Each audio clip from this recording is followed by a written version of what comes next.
سب سے پہلے میں آپ تمام احباب کو شعبان المعظم کی ہر ایک رات کی ہر ایک خوشی پہ ہدیہ تبریک پیش کرتا ہوں۔ دعا ہے اللہ ان خوشیوں کا صدقہ سوائے ان کے گھر کے غم کے کوئی غم نہ دکھایا۔ شعبان وہ مہینہ ہے جس کی پہلی ہی رات سے ایک قرآن کی آیت بنت علی بن کے اتری، پھر مسلسل ان راتوں میں قرآن اترتے رہے، اور پھر 15 شعبان کو اس صحن کا کامل اکمل فرزند صاحب العصر کی صورت میں دنیا میں ظاہر۔ تو لہذا آج کا جو دن تھا وہ بنت علی کے حوالے سے تھا، تو میں گفتگو کا آغاز بھی شہزادی کا ذکر سے کروں گا۔ کون ہے علی کی بیٹی؟ اتنی باعزت ہے میری شہزادی کہ ثانی زہرا بن گئی، ورنہ یہ لقب پانا آسان نہیں تھا، بڑا مشکل تھا کسی مستور کے لیے سیدہ کے بعد سیدہ ہونا، زہرا کے بعد زہرا ہونا، بطول کے بعد بطول ہونا، اور بطول نام نہیں، بطول عہدہ ہے۔ بطول کوئی بھی مستور اپنی مرضی سے نہیں بنتی، بطول اللہ بناتا ہے، جیسے اللہ نبی بناتا ہے، جیسے اللہ رسول بناتا ہے، وہی اللہ بطول بناتا ہے، اور بطول کوئی بھی مستور اپنی مرضی سے بن ہی نہیں سکتی۔ اگر مجھے جشن کے ماحول میں یہ مجمع کہے کہ آپ بتائیں کہ بطول کہتے کسے، شریعت میں جس مستور کو نماز کے لیے وضو کی ضرورت نہ ہو اسے بطول کہتے، جو ایک لمحے کے لیے بھی ناپاک نہ ہو اسے بطول کہتے۔ میں لفظ کہوں گا اور میرا خیال ہے کہ سادہ ذہن فوراً جملے کو سمجھ جائیں گے۔ بیٹی ہماری ہو یا صحابی رسول کی، فطرت کی طرف سے ایک ایسا قانون ہے کہ وہ پورا مہینہ قرآن کی تلاوت نہیں کر سکتی، پورا مہینہ مصلی پہ عبادت نہیں کر سکتی۔ میں نے ادب کے پیرائے میں بات سمجھانے چاہی، بطول کسے کہتے ہیں؟ میں لفظ پھر کہتا ہوں، بیٹی ہماری ہو یا صحابی رسول کی، یہ قانون اللہ کی طرف سے اسے دیکھنا پڑتا ہے۔ لیکن بطول کسے کہتے ہیں؟ جسے پوری زندگی قرآن تلاوت سے نہ روکے، جسے پوری زندگی مصلی عبادت سے نہ روکے، اسے بطول کہتے ہیں۔ جناب مریم بطول تھی لیکن چھوٹی، سیدہ بطول ہیں لیکن بڑی۔ اب اسی مجمع کے سامنے اگر میں بات کھولوں کہ مریم چھوٹی کیوں، زہرا بڑی کیوں، تو میں لفظ کہہ دیتا ہوں، مریم ہے بغیر شوہر کے بطول۔ بسم اللہ، جو پڑھے لکھے احباب تشریف فرمان ہے، جناب مریم ہے بغیر شوہر کے بطول۔ بغیر شوہر کے بطول ہونا آسان ہے، زہرا ہے شوہر کے ساتھ بطول۔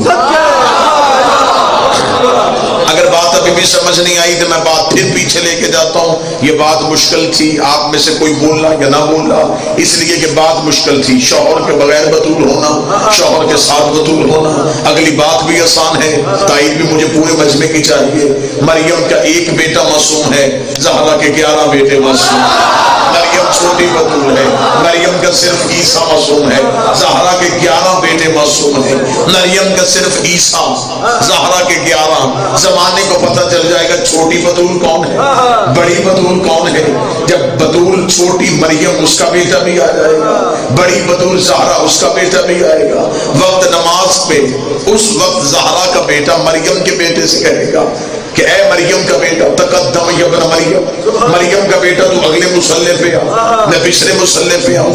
عیسیٰ کام کے کہے گا میری جرت ہے، میں زہرا کے بیٹے کو نماز پڑھاؤں، میرا بارہواں اگلے مصلی پہ ہوگا، عیسیٰ پچھلے مصلی پہ ہوگا، اور میرے 12ویں کے پاؤں میں عیسیٰ اپنا سر رکھ کے دنیا کو بتائے گا جس کا آخری بیٹا عیسیٰ جیسے نبی کے پیچھے ایک نماز نہیں پڑھتا، اس کا باپ کسی بت پرست کے پیچھے نماز نہیں پڑھتا، جس کا بیٹا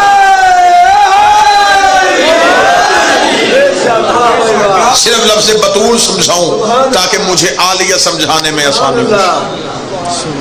بی بی بھی بطول ہے, یہ پورا گھر بطول ہے, بے شک, کیونکہ اس بی بی کا لقب ہے ثانی زہرا, دوسری زہرا.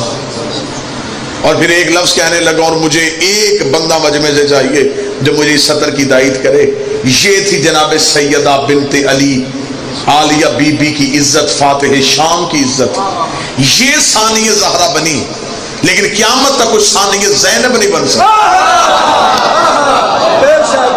سیدہ کونین عزت ہے آپ کو, بڑی مشکل بات آپ نے.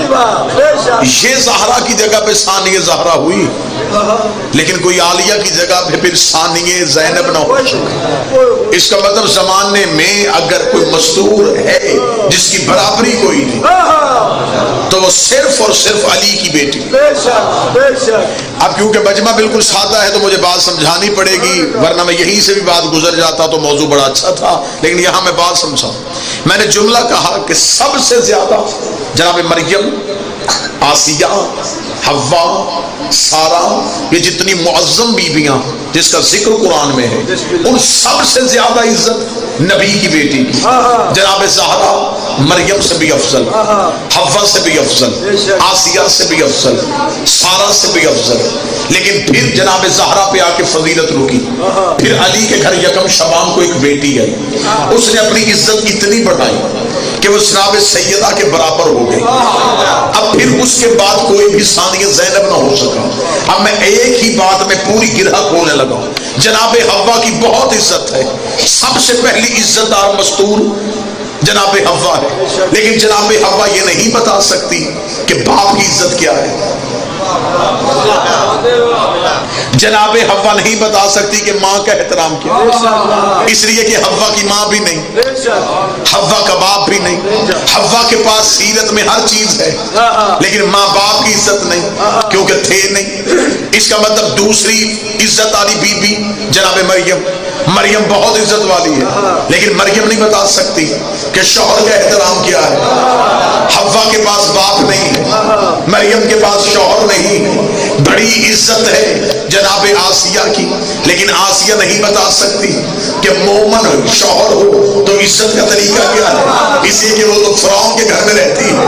جناب زہرا عزتوں میں سب سے بڑھ گئی, لیکن زہرا یہ نہ بتا سکی کہ بھائی کا احترام کیا ہوتا ہے, بھائی کے ساتھ کیسے چلتے ہیں. لیکن جب علی کی بیٹی آئی پھر حد ہو گئی, بی بی نے باپ کا احترام بھی بتا دیا, شوہر کی عزت بھی بتا دی.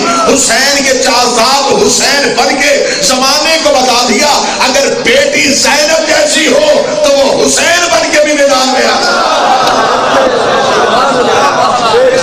اس کا مطلب ہے کہ افضل ترین ہستی ہو گئی جناب. اب یہاں میں ایک جملہ کہوں گا, کیونکہ ہمیں اگر عالیہ کی فضیلت بھی پڑھنی ہے تو وہ مصیبت سے پڑھنی ہے, کیونکہ اس بی بی کی پوری زندگی میں مصائب ہے. لہذا بہت آپ بڑے بڑے خطبہ کو دیکھیں گے وہ جناب عالیہ کی عزت ڈھونڈ ڈھونڈ کے پڑھیں گے, کیونکہ بی بی کی پوری زندگی میں مصائب ہے. اب بی بی کے مصائب میں سے میں فضائل نکالنے لگا, فضائل پڑھ رہا ہوں میں. آپ نے پوری زندگی سنا جناب عالیہ کی ایک عزت سنی, لیکن میں ایک علیحدہ رنگ سے پڑھنے لگا. مکہ فتح ہوا, خانہ کعبہ کے اندر بت تھے, توجہ پوری رکھیے گا سب, بالکل تعداد نہیں چاہیے لیکن میں موضوع سنانا چاہتا ہوں. خانہ کعبہ کے اندر بت تھے, اللہ نے رسول سے کہا کہ کعبہ بتوں سے پاک کیجیے. رسول نے اپنے شانوں کو جھکایا اور علی کو بلایا, اے علی میرے کاندھوں پہ سوار ہو کے ان بتوں کو توڑیے. اور شیعہ نے بھی لکھا, سنی نے بھی لکھا کہ امیر المومنین حضرت علی رسول کے کاندھوں پہ کھڑے ہوئے, سنا نبی صلی اللہ علیہ وسلم, اور علی نے کعبہ کو بتوں سے پاک کیا. یہ رسول کے کاندھے صرف رسول کے کاندھے نہیں تھے, مہر نبوت بھی تھی. ادھر لا الہ الا اللہ لکھا تھا, ادھر محمد رسول اللہ لکھا تھا, درمیان میں علی ولی اللہ کھڑا ہوا.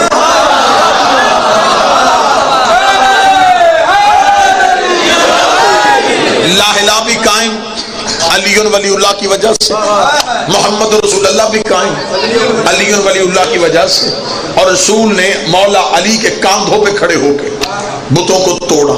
یہ وہ رسول ہے جو نیچے کھڑا ہے, جو رات کو عبادت کے لیے اٹھتا ہے اور خدا کہتا ہے یا ایھا المزمل قم اللیل الا قلیلا، اے کملی اوڑھنے والا نبی راتوں کو اٹھا کر لیکن تھوڑا، اس لیے کہ تو زیادہ دیر کھڑا رہتا ہے تیرے پاؤں سوجتے ہیں، میں اللہ برداشت نہیں کرتا۔ جو اللہ نبی کے پاؤں پہ سوجن برداشت نہیں کرتا، وہی اللہ کہہ رہا ہے کاندھے جھکا، علی کو کاندھوں پہ کھڑا کر۔ یار میرے مالک رسول اللہ، یہ وہی علی ہے جس نے زمین پہ بیٹھ کے انگلی کے اشارے سے آسمان کا سورج مٹایا تھا۔ علی زمین پہ کھڑے ہو کے انگلی کا اشارہ کرتے، بت پھر بھی گر جانے تھے۔ جو رسول انگلی کے اشارے سے چاند دو ٹکڑے کر سکتا ہے، کیا وہ رسول زمین پہ کھڑا ہو کے بتوں کو نہیں گرا سکتا تھا؟ طاقت نبی کے پاس بھی تھی، طاقت علی کے پاس بھی تھی، لیکن پھر بھی خدا کا حکم آیا، نہیں نبی تیرے کاندھوں پہ علی کو کھڑا کرنا ہے۔ رسول کے کاندھوں پہ علی کھڑے ہوئے۔ سنی کتابوں میں لکھا ہے، صحابہ نے آ کے رسول سے پوچھا، یا رسول اللہ بزرگ بھی تھے، آپ کہتے تھے کوئی اور صحابی علی کو اٹھا لیتا، آپ نے علی کو کیوں اٹھایا؟ اب اسی جملے کے لیے اللہ نے نبی کے کاندھوں پہ علی کو کھڑا کیا تھا۔ میں موضوع جناب زینب سنانے لگا ہوں۔ فرمایا یا رسول اللہ آپ نے علی کو اپنے کاندھوں پہ کیوں کھڑا کیا؟ فرمایا اس لیے کہ میرے علاوہ کوئی علی کو اس لیے نہیں اٹھا سکتا تھا، یہ امامت کا بوجھ ہے، سوائے نبوت کے کوئی اٹھا نہیں سکتا۔ یہ امامت کا بوجھ تھا، سوائے نبوت کے کوئی اٹھا نہیں سکتا تھا۔ جس کا مطلب کہ علی کو بھائی سمجھ کر نہیں اٹھایا، علی کو امام سمجھ کے اٹھایا، اور امامت کا بوجھ سوائے نبوت کے کوئی اٹھا نہیں سکتا۔ امامت کا بوجھ سوائے نبوت کے کوئی اٹھا نہیں سکتا۔ شہر ہوتا تو پوری رات اس جملے کی داد ہوتی، لیکن میں بے نیاز ہو کے تمہارے دلوں میں جملہ رکھنے لگ رہا ہوں۔ رسول نے کہا یہ امامت کا بوجھ ہے، سوائے نبوت کے کوئی اٹھا نہیں سکتا۔ یہ جملہ یاد رکھنا، میں بی بی عالیہ پڑھنے لگا ہوں۔ فرمایا یہ نبوت نے امامت کا بوجھ اسے دو طرف کرنا، یہ امامت کا بوجھ ہے، سوائے نبوت کے کوئی اٹھا نہیں سکتا۔ شام میں غریبہ علی کی بیٹی جلے ہوئے خیموں میں آئی، بی بی نے سجاد کو کاندھے پہ اٹھایا، کاندھے پہ اٹھا کے بی بی خیمے سے باہر نکلی۔ نبی نے کہا تھا کہ امام کو سوائے نبوت کے کوئی اٹھا نہیں سکتا۔ سیدہ عالیہ نے سجاد کو کاندھوں پہ اٹھا کے زمانے کو بتا دیا، میں کربلا میں بیٹی بن کے نہیں آئی، محمد بن کے آئے۔ بسم اللہ۔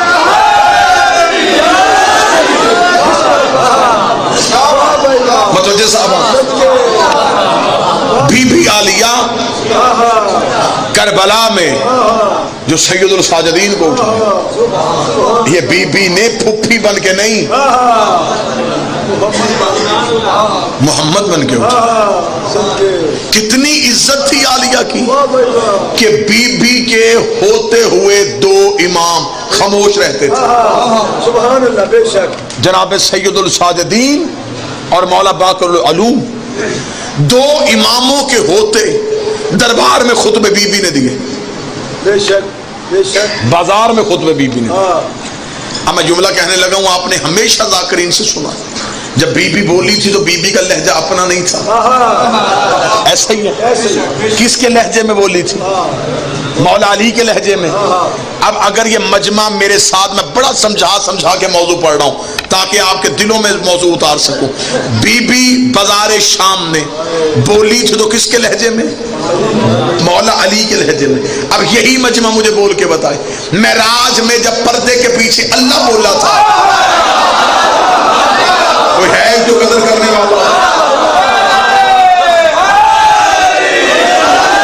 تو کس لہجے میں بولا تھا؟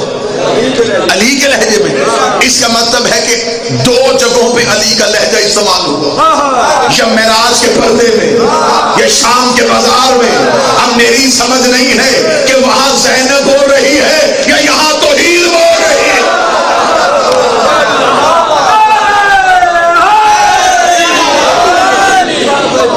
دو طاقتوں کے پاس علی کا لہجہ۔ میں بڑا نکھار کے عالیہ آپ کو سنا، سبحان اللہ، کیونکہ ہمیشہ بی بی کے مصائب پڑھے گئے، میں آج عالیہ کے فضائل آپ کو سنانا چاہتا۔ اللہ قرآن میں کہتا ہے مال اور بیٹے تمہاری زینت ہے، لیکن یہ واحد بی بی ہے جو بیٹی ہو کے باپ کی زینت ہے۔ زینت بھی کس کی؟ علی کی۔ زین اب باپ کی زینت، سبحان اللہ. اور میں لفظ زینت سمجھا دوں کہ زینت کسے کہتے ہیں؟ زینت کہتے ہیں سجاؤ کو، سنگھار کو. رسول نے فرمایا زینوا مجالسکم بذکر علی ابن ابی طالب. سبحان اللہ. زینت دو اپنی مجلسوں کو علی کے ذکر سے. اب میں تمہیں سیدہ کا اسم سنانے لگا. بسم اللہ. رسول کہتے ہیں زینت دو مجلسوں کو علی کے ذکر سے. وہ مجلس نہیں ہوتی جس میں علی نہ ہو. اس کا مطلب علی ہے تو مجلس ہے. علی زینت ہے مجلس کی. زینت کے بغیر مقصد فوت ہو جاتا ہے. اب بی بی ہے باپ ہی زینت. جیسے علی کے بغیر مجلس ہی اچھی نہیں لگتی، ویسے عالیہ کے بغیر فضائل علی بھی اچھا ہے. موضوع پسند ہے تو میں سیدہ پڑھوں. میں بھی صرف یکم شعبان کا جشن آپ کے سامنے کھولوں. یہ جو مولا امیر المومنین کے گھر میں یہ جو قرآن کی آیت آج اتری ہے، اس بی بی کی عزت کیا ہے.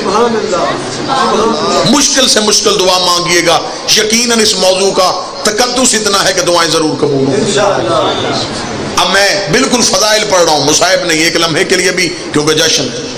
بی بی پہنچی ہے نا جب دربار میں، جب دربار ملعون میں بی بی پہنچی ہے تو اس وقت ملعون کے پاس کچھ سفیر بیٹھے ہوئے تھے، اور وہ سفیر یزید سے پوچھ رہے تھے، یزید یہ تو نے کیا کیا؟ تو نے اپنے ہی نبی کا بیٹا قتل کروا دیا، کلمہ بھی دوسری نبی کا پڑھتا ہے، کیا وجہ تھی؟ تیری دشمنی کیا تھی حسین سے؟ اب یزید نے مطمئن کرنے کے لیے وجہ بتا رہا تھا. یزید نے کہا میں نے قتل اس لیے کروایا کہ حسین میرے اختیارات کو نہیں مانتا تھا، کیونکہ یہ میرے پاس جو خلافت ہے وہ یہ سمجھتا تھا ملعون یہ اللہ کا دیا اختیار ہے. اس کا جو اللہ نے مجھے اختیار دیا تھا حسین نے نہیں مانا، میں نے حسین کا قتل کر دیا. وہ بار بار سفیروں سے کہہ رہا تھا حسین میرے اختیار نہیں مانتا. توجہ میری طرف کرنا، حسین میرے اختیار نہیں مانتا تھا، حسین میرے اختیار نہیں مانتا. وہ جملہ کہہ رہا تھا یا ادھر دربار میں بی بی آ گئی. ادھر یزید کی زبان سے یہ جملہ نکلا کہ حسین میرے اختیار نہیں مانتا. بی بی کڑیوں سے سر اٹھایا، سر اٹھا کے بی بی نے اونچی آواز میں کہا یزید میں تجھ سے کوئی بات کرنا چاہتی ہوں لیکن تیرے دربار میں شور ہے، تھوڑی دیر کے لیے روشن دانوں سے ہوا روک.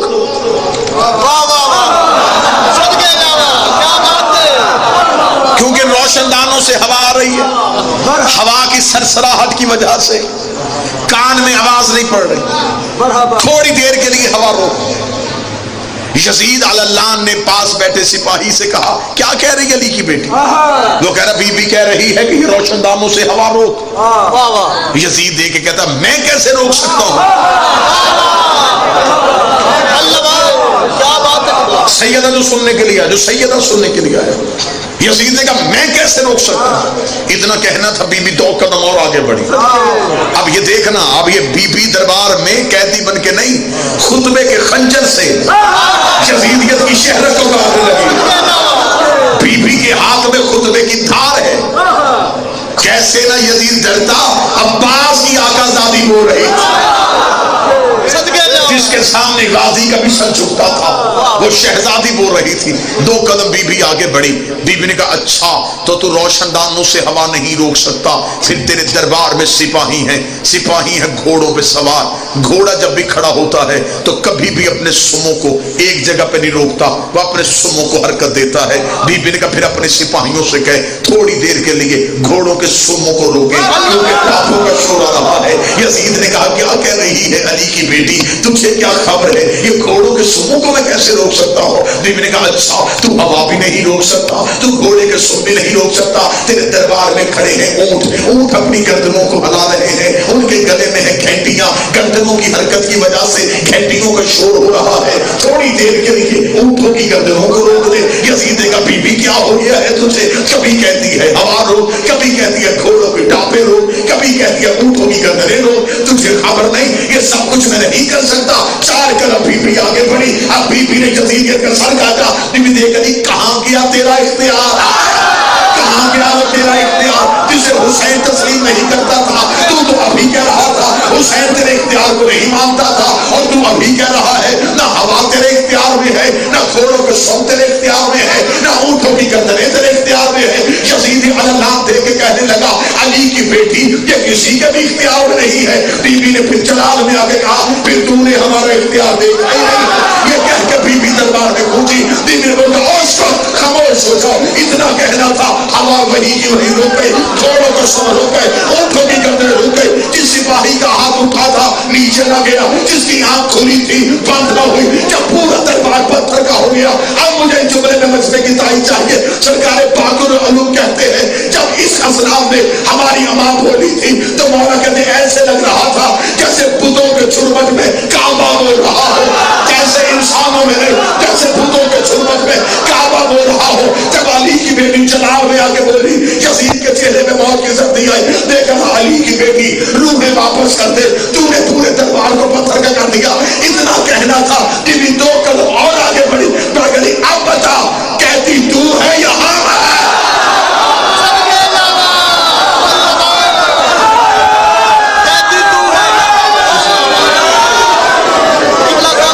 اب بتا جب پورا دربار پتھر کا, سپاہیوں کی آنکھیں بند ہے تو کھل نہیں رہی, کھلی ہے تو بند نہیں, اٹھا ہوا ہاتھ نیچے نہ آیا. جب پورے دربار میں یہ عالم ہوا, بی بی نے یزید کی ناپاک روح واپس پلٹائی. یہ دیکھ کے کہتا کانپ کے بی بی اس دربار کو پتھر کا کیوں کر دیا. بی بی کہتی اب بتا. کہتی تو یہاں. یہ کہہ کے بی بی ایک قدم پیچھے ہٹی. بی بی نے پیچھے ہٹ کر جملہ کہا وہ آج بھی طریقے ماتھے پہ ہے. بی بی نے کہا سن, ہم تیرے قیدی نہیں اس کے قیدی ہیں, ہم جبر مشیت کے قیدی ہیں, ہم توحید کے قیدی ہیں. ہمیں اس نے روکا ہوا ہے, ورنہ اگر میں چاہوں. اور یہ بات یاد رکھیے گا یہ قید خانے میں بھی اپنا اختیار استعمال کرتے ہیں, کیونکہ حجت قید خانے میں بھی ہو تو حجت ہوتی ہے. حضرت یوسف قید خانے میں بھی نبی تھے. سبحان اللہ. جب میرے ساتویں امام کو قید خانے سے ملعون نے دربار میں بلایا تھا, دربار میں بلا کے کہنے لگا امام موسیٰ کاظم سے دے کہنے لگا تم امام تو کہتے ہو تمہارے پاس غیب کی کنجیاں ہوتی ہیں, اگر غیب کی کنجیاں تمہارے پاس ہیں تو قید خانے کا دروازہ کیوں نہیں کھول سکتے. اتنا کہنا تھا, امام نے جلال میں آ کے کہا اگر میں چاہوں تو یہ دیوار سونے کی ہو جائے. اتنا کہنا تھا وہ ہو گئی. لفظ نوجوان سننا, امام نے کہا اگر میں چاہوں تو یہ دیوار سونے کی ہو جائے. امام نے کہا وہ ہو گئی. جب ہو گئی تو لوگوں کا دیکھ رہے تھے دیوار سونے کی. امام نے دیوار کی طرف دیکھا, واپس اصلی حالت میں آ. وہ واپس پھر اپنی اصلی حالت میں. امام نے فرمایا جب میں نے تجھے کہا ہی نہیں پھر تو ہوئی کیوں ہے. دربار سے آواز آئی مولا جب آپ کہہ رہے تھے تو ان میں سے ایک حرامی سوچ رہا تھا کہ کیسے ہو سکتا ہے, میں نے ہو کے بتایا ایسے ہو سکتا ہے.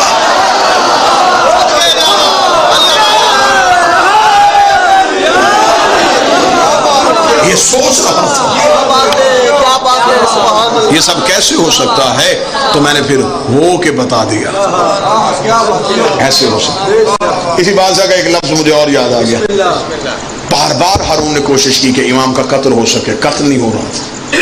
اس نے قید خانے میں اتنی سختیاں دی کہ شاید اذیت کی وجہ سے امام شہید ہو جائے, لیکن اسے خبر نہیں تھی یہ اذیت امامت کے آگے کچھ بھی نہیں. آخر اس نے ایک مشورہ کیا, اس نے کہا ایسے کریں جنگل سے شیروں کو لائیں, شیر پکڑ کے لا کے انہیں رکھا جائے بھوکا, مسلسل بھوکا اور پیاسا رکھا جائے, پھر انہیں ایک پنجرے میں بند کیا جائے, اور امام موسیٰ کاظم کو بلا کے امام سے کہا جائے کہ ان میں سے ایک اعلیٰ نسل کا شیر تو ذرا بتائیں کون سا ہے. جب امام اسے بتانے کے لیے جائیں گے تو شیر امام پہ حملہ کر دیں گے, شیر امام کو کھا جائیں گے, اور ہم کہہ دیں گے کہ ہمیں کیا خبر, ہم تو امام کو لے کے آئے تھے اعلیٰ نسل کا شیر ڈھونڈنے, جانوروں نے حملہ کر دیا, امام بھی قتل ہو جائے گا, الزام بھی حکومت پہ نہیں آئے گا. لیکن اس بدبخت کو یہ نہیں پتا تھا کہ امام ہر مخلوق کا امام ہوتا ہے, صرف انسان نہیں چرند پرند ان پہ حجت کا اختیار ہوتا ہے. امام اب کڑیوں میں ہے, ذہن میں نقشہ, ہاتھ کڑیوں میں ہے. امام زندان سے آئے, پنجرے میں شیروں کو بند رکھا ہوا, سپاہیوں کا رش ہے, دربار میں لوگ بھرے ہوئے. ہارون نے کہا فرزند رسول زحمت آپ کو اس لیے دی, مجھے اپنے پالنے کے لیے ایک اعلیٰ نسل کا شیر چاہیے. یہ زیادہ شعر لے آئے ہیں، ان میں سے آپ ذرا تلاش کر کے بتائیں گے کہ اعلیٰ نسل کا کون سا؟ یہ کہنا تھا، امام نے اس کی طرف دیکھا، امام نے کہا اچھا تو تجھے خبر ہو گئی کہ اعلیٰ نسل کی پہچان ہم ہی رکھتے ہیں۔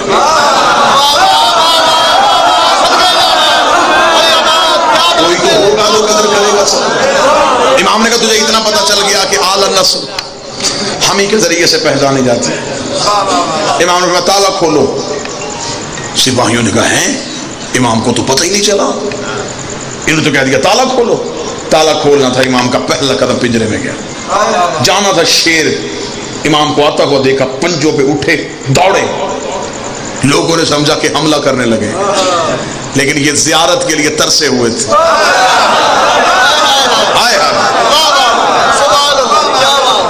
جو ہی امام کا پہلا قدم ابھی پنجرے کے اندر گیا ہے، یہ شیر دوڑے، امام کے قدموں پہ آ کے اپنے سروں کو رکھا۔ کتابیں کہتی ہے قدم امامت پہ سجدہ ہوا۔ جب امام کے قدموں پہ سجدہ ہوا تو شیروں کے جھرمٹ کے درمیان میں کھڑے ہو کے امام نے ایک ایک شیر کے سر پہ پیار دیا۔ پیار دیتے دیتے لوگوں کے چہروں پہ موت کی زردی آ گئی، ہارون کا رنگ فاق ہو گیا کہ میں نے تو چاہا تھا کہ شیر حملہ کریں گے، یہ کیا ہوا؟ امام نے شیروں کے جھرمٹ میں شیروں کو پیار کرتے ہارون کی طرف دیکھے کہا تو نے مجھ سے پوچھا تھا کہ اعلیٰ نسل کا کون ہے؟ یہ سارے ہی اعلیٰ نسل کے ہیں، گندی نسل کے ہوتے تو میرے قدموں میں آ ہی نہیں سکتے۔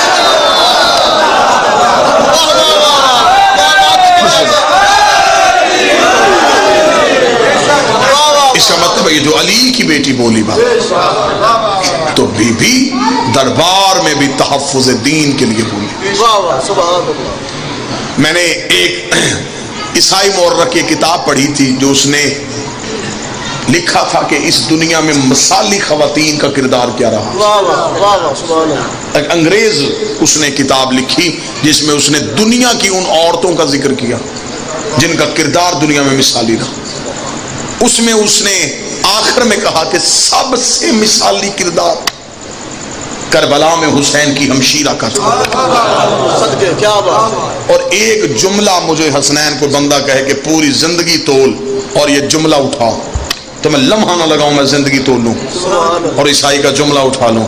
اس کا مسلمانوں تمہیں شرم نہیں آئی؟ اس نے جس کے ایک خطبے نے یزیدیت کا اتنا نقصان کیا، اگر اس کی قرآن کی تفسیر آتی تو کیا حال ہوتی؟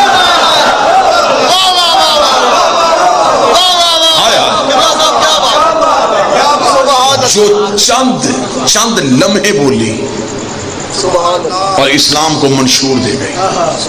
دو خطبے آج بھی اسلام کے چہرے پہ چمک رہے ہیں۔ ایک رسول کا غدیر کا خطبہ، ایک عالیہ کا بازار شام کا خطبہ۔ ہاں میں جملہ اگلا پڑھوں گا اور مجھے چاہیے کہ مجمع میں سے داد کی آواز نہ آئے لیکن چہروں میں رونق چاہیے۔ ایک رسول غدیر میں بولے تھے، ایک عالیہ بازار شام میں بولی تھی۔ دونوں خطبوں میں ایک فرق تھا، وہاں ولایت پہنچائی جا رہی تھی، یہاں ولایت منوائی جا رہی تھی۔ وہاں علی ولی اللہ پہنچایا جا رہا تھا، یہاں ولایت علی منوائی۔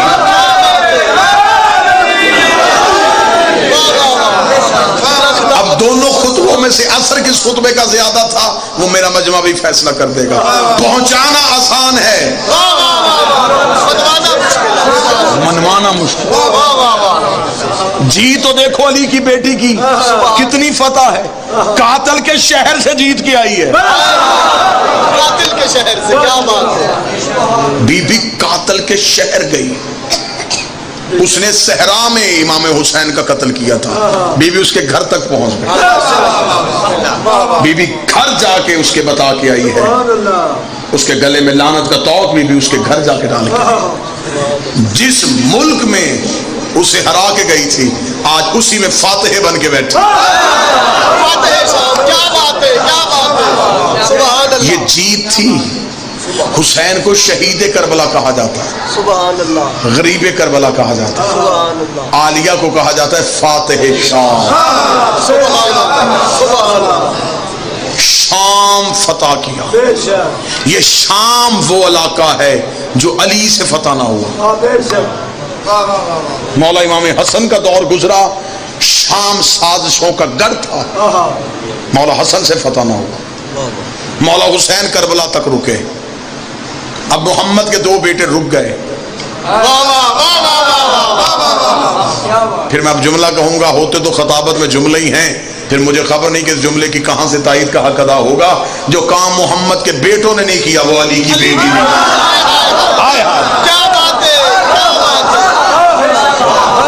وہ محمد کے بیٹے تھے، وہ مباہلے میں محمد کے بیٹے تھے. جو کام محمد کے بیٹوں سے نہ تھا علی کی بیٹی وہ کام علی کی بیٹی نے کیا. بی بی نے شام فتح کر دیا. ایسے فتح کیا بی بی نے شام کہ یزید نے شام میں بیٹھ کے مولا حسین سے مدینے بیعت مانگی. علی کی بیٹی اگلے امام کا ہاتھ پکڑ کے شام میں پہنچی. اب میں تمہیں ہیبت دکھاؤں بی بی کی کتنی تھی، جلال دکھاؤں میری شہزادی کا کتنا تھا. آپ نے ہمیشہ سنا شام کی قیدن، آج یکم شعبان ہے، آج میں بی بی کے فضائل تمہیں سناؤں. کتنی ہیبت اور کتنی جلالت تھی میری شہزادی پہ. اب وہ اتنے مجمع سے مجھے انصاف چاہیے، اتنے مجمع سے انصاف چاہیے. کتنی جلالت تھی کہ یزید نے شام میں بیٹھ کے مدینے حسین سے بیعت مانگی. بی بی اگلے امام سجاد کا ہاتھ پکڑ کے شام کے قید خانے میں آئی. یزید اتنا ڈر گیا اسے سجاد سے بیعت نہیں مانگی.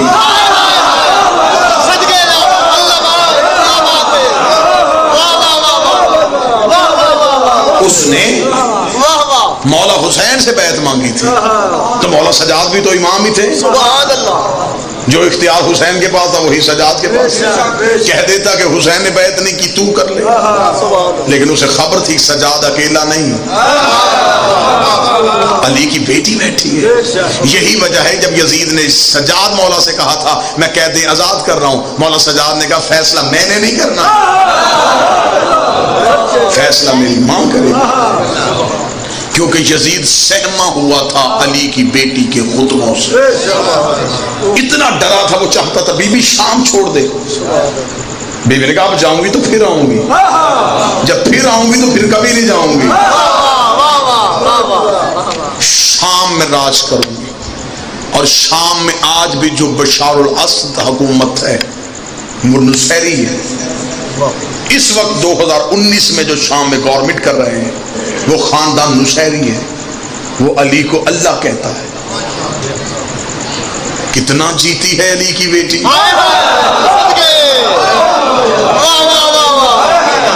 پتہ نہیں کس لہجے میں بولی ہے علی کی بیٹی. کیا بات ہے، کتنی بڑی جیت تھی علی کی بیٹی کہ سیدہ عالیہ شام میں بولی. اور بی بی نے یزیدیت کو اتنا زخمی کر دیا، اتنا زخمی کر دیا. یہ جو مولا سجاد کو بار بار رات کو زندان سے بلاتا تھا نا، آپ کو ذاکرین سناتے ہیں تو آپ یہ سمجھتے ہیں کہ شاید مولا سجاد کو تکلیف دیتا تھا. تکلیف تو تب ہوتی اگر امام سو رہے ہوتے. سوئے ہوئے امام کو جگاتے تو پھر امام کو تکلیف ہوتی. امام تو سوتا ہی نہیں، کیونکہ امام کی آنکھ بند ہو جائے تو کائنات تو غرق ہو جائے. ہاں، امام کی آنکھ بند نہیں ہوتی. ہاں، انہوں نے ایک رات ہی چند لمحے کے لیے آنکھیں بند کی تھی اور رضائے پروردگار خرید لی تھی. امام سوئے نہیں تھے. یہ بار بار سجاد کو دربار میں بلا کے دیکھتا تھا کہ کڑیوں میں ہی ہے. اتنا خوف تھا اس کے پر سجاد کا.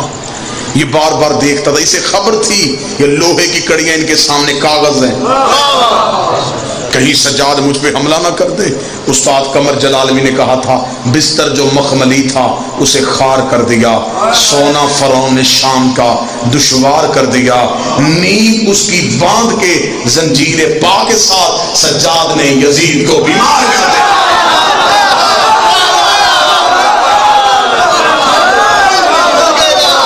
بستر جو مخملی تھا اسے خار کر دیا، بستر جو مخملی تھا اسے خار کر دیا، سونا فرعون شام کا دشوار کر دیا، نیند اس کی باندھ کے زنجیر پا کے ساتھ سجاد نے یزید کو بیمار کر دیا. قدم قدم پہ چراغ ایسے جلا گئی ہے علی کی بیٹی. یزیدیت کی ہر ایک سازش چھا گئی ہے علی کی بیٹی. کہیں بھی ایوان ظلم تعمیر نہ ہو سکے گی اب جہاں میں، غرور ظلم و ستم کے پر سے اڑا گئی ہے. انہی الفاظ کے ساتھ میری دعا ہے، اللہ مالک کونین شہزادی کونین کے صدقے سے صاحبان جشن کی توفیقات میں اضافہ فرمائے، حاضرین جشن کی توفیقات میں اضافہ فرمائے، سوائے اس در کے کسی در کا محتاج نہ فرمائے۔